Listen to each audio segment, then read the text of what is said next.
Jadi ini kitab-kitab yang saya baca ini, di antaranya itu ada penjelasan tentang musibah. Musibah itu dari kata sesuatu yang mengenai kamu. Kemudian identik dengan makna yang tidak menyenangkan. Sebetulnya kata musibah itu tidak harus yang menyusahkan. Apa saja yang mengenai kamu itu namanya musibah. Karena disebut ma'asobaka min hasanatin famin Allah. Jadi kata apa saja yang mengenai kamu, baik itu kebaikan juga namanya ma'asobaka. Makanya terusannya ayat wa ma'asobaka min sayyatin. Jadi kemudian orang itu karena nafsunya besar, kalau yang tidak dikehendaki itu dianggap problem. Ya, kalau yang tidak dikehendaki itu namanya problem. Kalau yang dikehendaki namanya nikmat. Ya, bahasa itu bahasa manusia. Kalau bahasanya Allah tidak tahu. Misalnya Anda jadi panitia ozon, malaikat penjaga ozon. Mungkin kalau tidak ada penerbangan itu mereka syukuran. Karena tidak Tapi kalau Anda pengusaha penerbangan ya nganggap ini musibah. Jadi kalau kamu nanti ketemu malaikat penjaga ozon, kemurnian lapisan ozon, kamu nganggap, wah ini susah, gak ada penerbangan, pasti kamu semprot. Saya ngomong yang baik. Nah, begitu juga petani itu kadang minta hujan, kok pas hujan deras, tanyakan bakul es. Tidak juga nih. Jadi di ilmu kitab-kitab yang saya baca, kata musibah, kata nikmat itu ada yang hakikat, ada yang menurut kita. Beda ya, kan?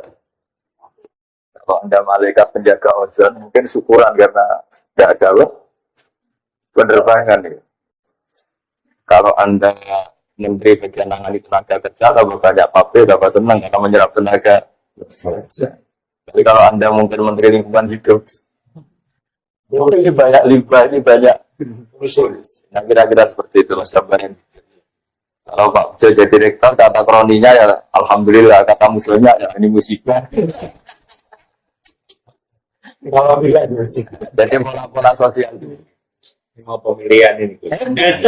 artinya kalau kita pakai bahasa manusia kan selalu gitu, ada subjektivitas, ada nisbi, ada. Lalu gunanya ngaji sama kiai ya tadi orang dilatih pakai bahasanya. Ya bahasanya Allah tadi ya. Kita tidak tahu persisnya ini nikmat apa musibah, tapi juga itu ada hikmahnya itu sudah jadi bahasa ketulanan karena ya, tidak mengklaim. Saya sering guyon, meskipun tuh guyon tapi ilmu nih. Misalnya tadi kamu ada pasangan nganten baru yang baru harmonisnya itu orang mesti bilang alhamdulillah harmonis ini.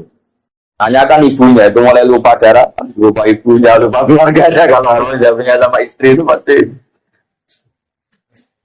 Jadi kalau ada pasangan harmonis, tanyakan ibunya. Menanti jenengan baik gak? Oh, ngurus ibu julid kok lali wong tuwa. Tanyakan temannya. Saya lali konco, saya lali temen gitu karena saking mesranya sama.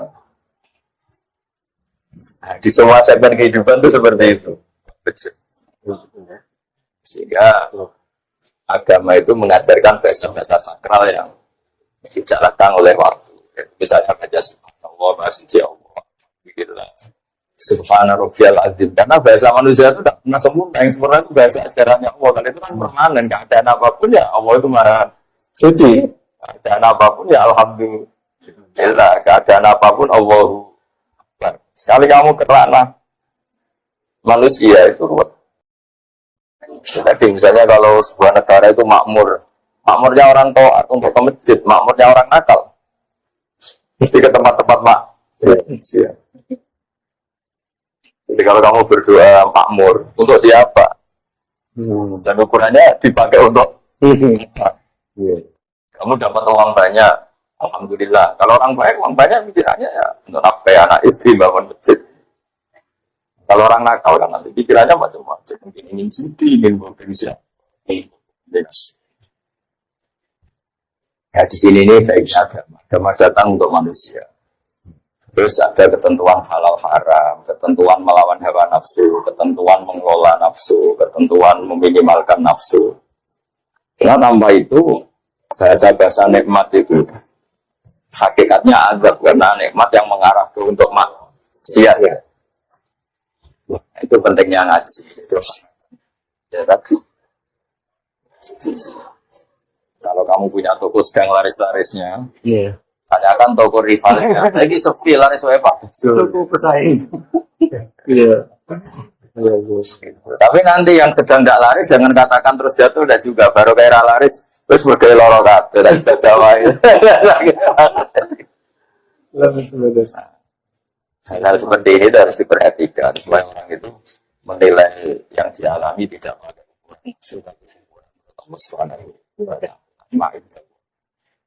menilai makanya disebut warga itu solihat bagia itu sesuatu yang abadi solihat itu yang bagus makanya disebut kalimat thayyibah itu subhanallah bihamdillah itu kalimat itu permanen tapi kalau kalimat manusia itu tidak permanen. Tadi misalnya kamu bilang nasi itu penting karena makanan pokok tanyakan pakar diabetes nasi itu mengandung gula kalau orang nggak boleh jadi selalu ada masalah sama bisa melihat itu nikmat karena bisa melihat apa saja kamu mulai tersiksa punya istri jelek ya karena sering banyak melihat itu yang kamu punya itu paling tidak cantik tuh baru kayak sering apa melihat itu sama ada orang punya Innova itu senengnya bukan main itu mulai ada musibah ada temannya sana main pakai Alphard semeruntuh dia gara-gara melihat Alphard terus kelihatan Innovanya itu jelek makanya guyonannya orang-orang haji dia orang haji kenapa kamu nangis semua orang tuh kok cantik karena melihat orang Pakistan Turki yang jelek hanya istri biasa akhirnya kan dia anak istrinya nangis kenapa kamu semua orang kok ganteng jelek suami di sini hebatnya agama ukuran mengelola nikmat pula kamu dan kamu jangan pernah melihat enggak milik kamu kan awal ketidaksyukuran tuh melihat di awal ketidaksyukuran tuh kata melihat la tamuddanna ainaika janan arahkan pandangan kamu ke hal-hal yang ya tadi jadi rektor sudah syukur nanti kalau ketemu menteri terus didingi dikandang-kandani sudah bawa ATK diamu itu jadi menteri pendidikan juga ya bisa ngatur rektor ini kalau ketemu presiden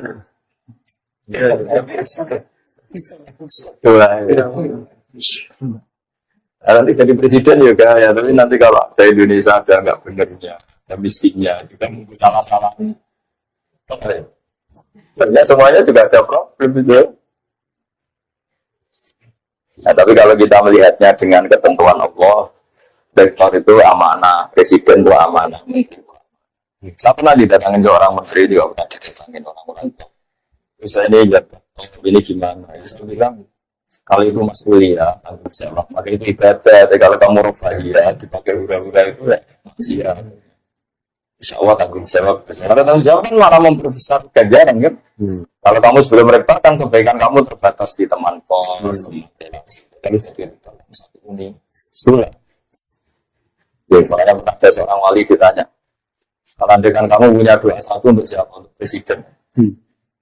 Kenapa ya? Kalau yang baik RT kan kebaikannya hanya satu. Kalau yang baik bupati ya satu bupati. Kalau yang baik presiden sure ada seorang wali. Kalau misalnya kamu levelnya RT, kalau kamu tak yang baik kan, ya namanya levelnya. Ya, makanya ada wali yang sangat luar biasa ditanya. Andai kan kamu punya satu doa sosial, ya, kalau doa pribadi kan tentu husnul khotimah. Kalau kamu punya jatah doa satu, ya, doa sosial, kamu beruntukkan siapa untuk presiden? Kenapa? Sekali beliau baik, manfaatnya lebih luas ya. Ya ini punya jatah doa satu di anak RT yang baik ya sudah hanya satu kawasan saja.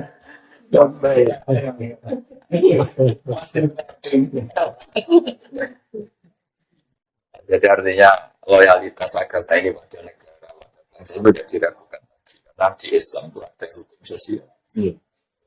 Nah, cuma bedanya orang wali sama enggak wali itu kan musibah itu dianggap kebaikan atau seorang kembali ke Allah. Dulu itu orang takut mati. Seakan-akan kalau ilmu medis itu menguasai semua. Karena COVID belum ditemukan, obatnya stop. Banyak yang tahu tuh. Kemarin-kemarin kayak ada kematian itu. Orang hidupnya itu. Gara-gara COVID. Antara orang awam sama besar sama-sama ngitung hari.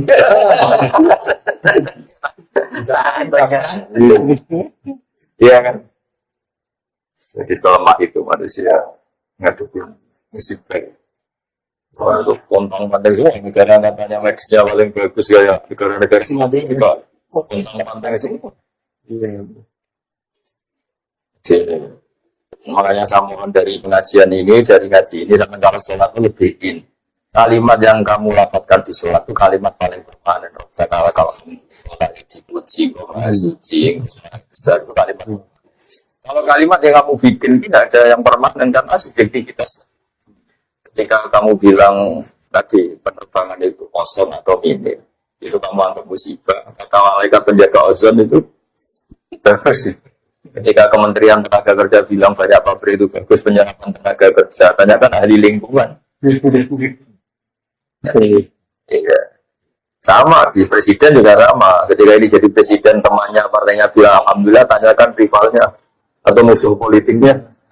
Vektor juga sama. Topi juga.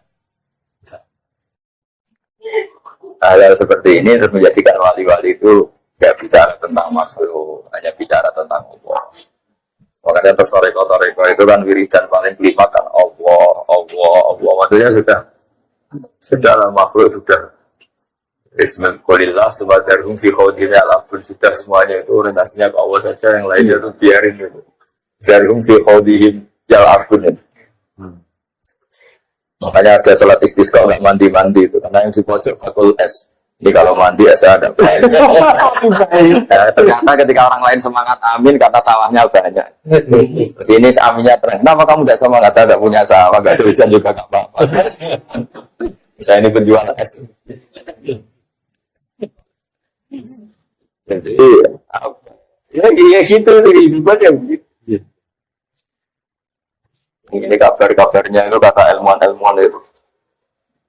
Kalau besar ozon itu mencapai sekian puluh persen. Oh iya, saya kamu bayangkan. Kayak Singapura, Hong Kong per menit. Ya kan, yang pesawat pesawat, yang bandara-bandara paling sibuk. Coba kalau kamu jadi malaikat bagian jaga ozon. Terus gimana ini menghentikan pesawat? Mungkin rapatnya tuh, buka kofikan aja. Ya meskipun itu guyon, tapi orang biar tahu lah kalau semua yang diciptakan Allah ada hikmahnya. Maksud saya itu ada. Kalau ada pabrik tutup, tanyakan pakar limbah. Bagus, sekarang sudah ada limbah, kenapa pabriknya tutup? Ini kalau tanyakan pekerjanya, susahnya. Ya bayangkan kalau bahasa subjektivitas gini dipakai ilmu hakikat kan kacau. Tapi kalau di PSDA itu hukum sosial, pasti ada subjektivitas. Kalau ilmu hakikat ya tadi yang PHK ya mesti gak dapat kerja. Saya aja dapat pekerjaan yang lebih. Kemarin banyak pilot yang jadi penjual mie. Tapi ketika ditanya, hasilnya sedikit tapi kepuasan batinnya meningkat ya, karena ketemu keluarga, ketemu yang dulu gak kebayang kan. Ya saya berharap cara pandang Islam ini kita ikuti bahwa balik semua itu ada hikmah dan menjadikan kita kembali kepada Allah Subhanahu wa Ta'ala. Saya kalau nyampaikan di masyarakat itu, ketika kamu kecil itu dolanan ekran itu seneng kira korban, dolanan yuyu seneng, dolanan hal-hal yang nggak menghasilkan uang itu seneng. Tapi ketika Anda dewasa, Anda dokter, Anda profesor, Anda bisa menjadi dokter, untuk seneng aja nunggu punya alfa, punya normal. Berarti pinter cacing ya. Cacing itu untuk seneng kan, hal sepele bisa bagi. Oke, harus profesor, harus seneng. Padahal jadi kalau orang pinter kan mudah mendapatkan yang diinginkan. Ternyata untuk senang harus mahal. Sementara kecil untuk senang itu segampang itu. Terus pinter mana kita dengan anak-anak? Jadi itu pelajaran bagi kita bahwa kalau kamu di dunia ingin senang, ketika kita kecil, ketika kita miskin, orang marah itu bisa ngobrol sebenarnya. Ongkos saya desain buka semua ini terlambat bayar. Jadi makanya saya pernah ketemu menteri itu kalau guyon tuh, banyak orang menteri itu. Saya dulu itu melihat orang jadi menteri itu, setelah saya jadi menteri itu merasa ada. Ya, kenapa? Karena semua kesalahan di kementerian saya kayak salah saya dulu kan nggak pernah salah. Jangan kalau kamu nggak menteri Polhukam, nggak ada keamanan apa kan kamu nggak salah. Orang miskin kalau kamu nggak menteri ekonomi kan ya betul. Gara-gara kamu menteri malah menjadi salah kan? Kalau kamu nggak ketua bulan, kalau nggak ada kesediaan, jelasnya nggak salah. Kalau kamu ketua bulan kan menjadi, kalau kamu nggak rektor, kesalahan Indonesia kan nggak salah kamu. Gara-gara rektor ikut salah, salah. Nah, itu hebatnya Islam. Makanya Nabi itu harus punya hak syafaat. Kenapa Nabi itu punya hak syafaat? Karena seorang Nabi itu yang bertanggung jawab. Itu sekecelok umatmu itu bersama. Yang sama. Kalau kamu sudah kadung jadi dokter, ini mahasiswa kamu harus ikut tanggung jawab. Makanya agama ini datang dengan rasionalitas yang tinggi. Kenapa Nabi itu punya hak syafaat? Ya karena beliau dekat Allah itu pasti. Ya karena kita ini kadung umatnya, maka menjadi tanggung jawab real. Dan kita membaca sholawat itu bukti kita loyal. Sama seperti mahasiswa harus punya kartu mahasiswa, bukti kalau kita loyal. Sama yang umat Nabi juga punya kartu sebagai umat. Itu ditandai dengan baca sholawat. Karena nggak mungkin Nabi nggak tanggung jawab. Sebelum kamu jadi presiden, semua tempat kamu negara kan nggak tanggung jawab kamu gara-gara presiden, terus yang menjadi tanggung jawab kamu kan? Dia rektor, juga RT. Ya gara-gara Nabi itu seorang Nabi, maka harus tanggung jawab. Dan itu luar biasa. Hanya beliau diberi hak syafaat, umat yang harusnya hidup di angin neraka, asal tahu dijamin habis. Meskipun lewat jalur apa? Makanya saya minta sama Unisula, sama rektor, sama ketua yayasan. Jangan apa-apa itu hukumannya sanksi, apalagi DO. Kalau nggak fatal banget itu jangan. Karena ciri utama pemimpin itu menjaga itu ya tidak mengeluarkan. Kecuali yang hal-hal yang ekstrim. Makanya dalam Islam itu jangan mudah mengkafirkan orang. Makanya yang dilawan ahli sunnah itu gerakan takfiri. Karena semangat Nabi itu yang luar dimasukkan, bukan yang sudah di dalam jadi luar. Ya kan? Nah, jadi sebetulnya logika itu yang harus kita pakai. Misalnya kita punya anak 5, yang 2 itu nakalnya minta ampun. Mungkin tetangga enak aja ngomong, usir aja Pak, anak durhaka ya. Itu yang ngomong enteng gitu mesti tetangga sebelah. Bagi kita orang tuanya enak kira rasanya. Itu anakku kan. Sama. Nabi itu nggak terima kalau umatnya dikeluarkan dari Islam, tapi sangat mencintai umatnya. Bahkan yang nakal pun Nabi menghentikan itu. Nabi ya syafaat tidak hanya kabar umat. Saya tidak jatah syafaat untuk umatku sudah jelas-jelas itu. Karena semangatnya mengambil atau memasukkan yang buat. Ya kalau anak-anak nakal itu semangat orang tuanya kan ganda nih. Enak oleh tonggo usul kon ngusir ya.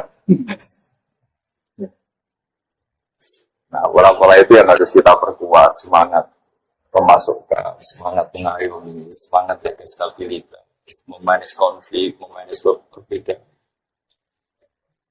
Ya, tadi di mana-mana Nabi itu memperbaiki yang kurang baik, memasukkan yang belum masuk. Makanya kenapa aliran-aliran takfiri itu ditentang mati-matian oleh mayoritas ahli sunnah, mayoritas umat Islam. Itu sebetulnya nentangnya itu bukan karena sentimen, tidak logika sosialnya begitu di mana-mana. Hingga kita ini ya kan kita inginnya kan warga Indonesia sehingga mati ngaku Indonesia itu menjadi sangat Indonesia kan. Yang Unisula yang belum Islami menjadi sangat Indonesia. Sehingga semangatnya itu memasukkan bukan mengeluarkan ya.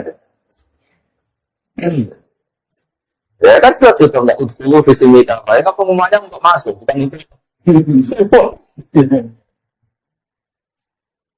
Jadi logika kita menentang takdir sudah mengkafirkan itu sebenarnya logika umum sebenarnya. Ya memang begitulah kalau kita sebagai pengayom masyarakat inginnya ya itu ada hanya dalam ahli sunnah ya. Kalau kita ketua RT, ketua RW, kita kiai, kita tokoh inginnya ya semangatnya berarti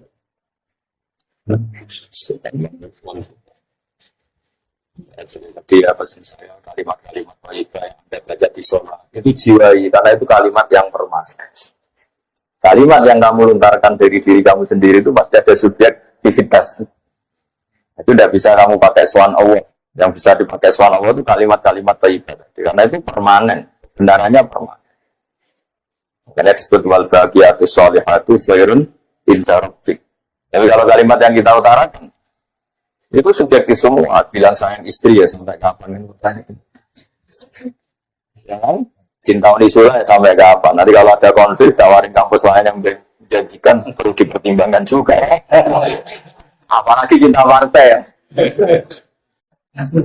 Nah, malah tinggal mana ya kan malah. Ya kan? Jadi kalau cinta manusia, bencinya manusia itu ya subjektivitasnya seperti itu. Jadi kalau cinta Allah itu ya efek. Walladzina amanu asyaddu hubban billah. Kalau kamu mukmin betul ya orientasi yang paling kamu cintai itu sudah. Nah sekarang ngaji seperti ini sudah langka. Dikira kalimat-kalimat thayyibah itu kayak mantra, kayak rutinitas itu filosofi. Ya itu kalimat permanen yang bisa kamu tanggung jawabkan di mana-mana itu ya Allah. Makanya saya bilang sering memberi contoh itu kalau ada semut sama semut pacaran gitu misalnya. Pacarannya itu di daun mangga misalnya. Dia asik sama yang disenangi pacaran. Kata semut kan, saya asik pacaran karena pasangan saya mencintai saya. Sebaliknya bilang gitu. Tapi kalau kamu yang mengendalikan, kamu asik itu karena godongnya orang tak kipatnya. Sekali tak kipatnya tuntas ya. Ya sama, ketika kita punya alpat nikmat, kumpul istri nikmat, makan nikmat, kata malaikat bagian gempa.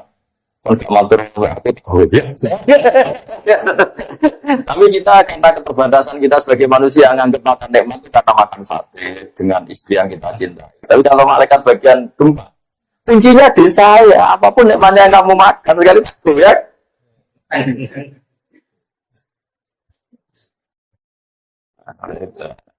Nah itu sirinya, rahasianya kenapa kiai itu materi malaikat, materi penjaga langit, penjaga bumi itu karena itu berkontribusi dalam kenikmatan yang kita. Ya. Kalau kamu udah mau Fatihah itu bisa tersinggung. Saat itu ya. Selesai. Nah, itu bedanya kiai sama rektor, Pak.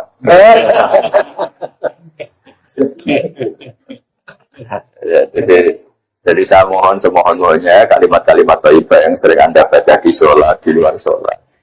Patenkan di hati kamu bahwa kalimat itu yang permanen. Aliyah nafya wa aliyah namut. Atas nama kalimat itu kamu berani hidup. Wa aliyah namut. Atas nama kalimat itu juga kamu sampai ketemu Allah. Wa aliyah nu'at insyaallah minal amin. Dengan kalimat itu juga kalau ketemu Allah pakai ini. Jangan kamu ditanya Allah, betul, kamu siapa? Mukmin Gusti. Aktivitas kamu bersaksi bahwa engkau ini ala kulli syai'in qadir. Oh, kamu siapa? Rektor Gusti.